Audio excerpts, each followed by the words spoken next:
Karthigai Deepam serial January 4 இன்னைக்கான எபிசோடில் என்ன நடக்கலாம் அப்படிங்கிறத ஒரு குட்டி ப்ரோமோவாக பார்க்கலாங்க. அருணாச்சலம் பேசுகிறது பண்ணுறது எல்லாத்தையும் பார்த்து அபிராமி செம்மையாக டோஸ் விடுறாங்க. அதை கேட்டுட்டு அருணாச்சலமும் அமைதியாக தூங்கி எந்திரிச்சிட்றாங்க. அடுத்த நாள் காலையில் திரும்பவும் அபிராமி இன்னொரு தடவை இந்த மாதிரி பேசிட்டு பண்ணிட்டுலாம் இருந்தீங்கன்னா அவ்வளோதான் அப்படின்னு அபிராமி மிரட்டவும் அருணாச்சலம் அமைதியாக இருக்காங்க. அதை பார்த்ததுமே அபிராமி அப்படியே தலை கீழே குமிஞ்சு சிரிக்க ஆரம்பிக்கிறாங்க. திரும்பவும் அவங்க கோவமாக இருக்கிற மாதிரியே காட்டிக்கிறாங்க. அடுத்ததா பாட்டி போட்டி வைக்கிறதுக்காக ரெடியாக இருக்காங்க. எங்கே இன்னும் யாரையுமே காணோம் அப்படின்னு சொல்லிட்டு செம்ம டென்ஷனோடு இருக்காங்க. இன்னொரு பக்கம் பார்த்தா கார்த்தி தீபா 2 பேரும் ரெடி ஆகிட்டு இருக்காங்க. அடுத்ததான் மீனாட்சி ஆனந்தும் ரெடி ஆகிட்டு இருக்காங்க. ஐஸ்வர்யா அருண் 2 பேரும் ரெடி ஆகிட்டு இருக்காங்க.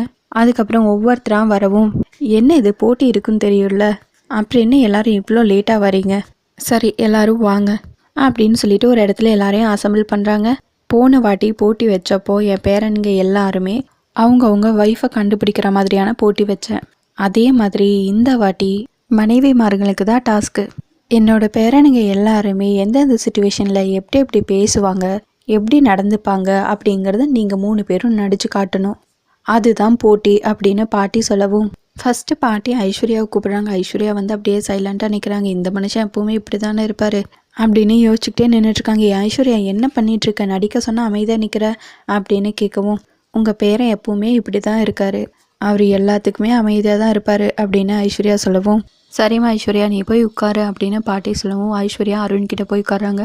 நான் இப்படி தான் பண்ணுவேனா அப்படின்னு அருண் கேட்கவும் ஆமாம் என்கிட்ட மட்டும்தான் நீங்கள் ஏய் ஊயின்னு சொல்லுவீங்க, மற்றபடி நீங்கள் எப்பவுமே சைலண்ட்டாக தான் இருப்பீங்க அப்படின்னு ஐஸ்வர்யா சொல்ல அருண் எதுவுமே பேசாமல் அவங்களும் சைலண்ட் ஆயிடுறாங்க. அடுத்ததாக மீனாட்சியை நடிக்க கூப்பிடுறாங்க. அங்கே மீனாட்சி இவ்வளோ நல்லா டச் இல்லாமல் தானே இருந்தாங்க, அப்புறம் அவங்க எப்படி சரியாக நடிக்க முடியும் அப்படின்னு அடுத்ததாக தீபாவை கூப்பிடுறாங்க.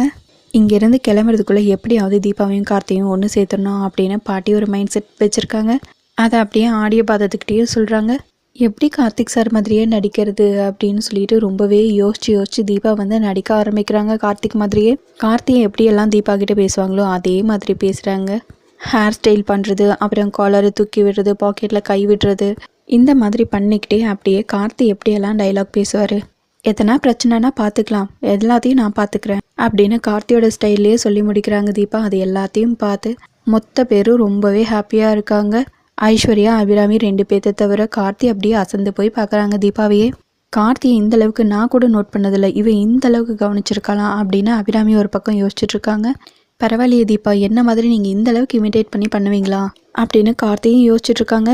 எந்த அளவுக்கு நீ கார்த்தியை நோட் பண்ணியிருந்தா இந்த அளவுக்கு அவனை மாதிரியே நடிச்சிருப்ப, சூப்பர்மா தீபா அப்படின்னு பாட்டி தீபாவை பாராட்டிட்டு இருக்காங்க.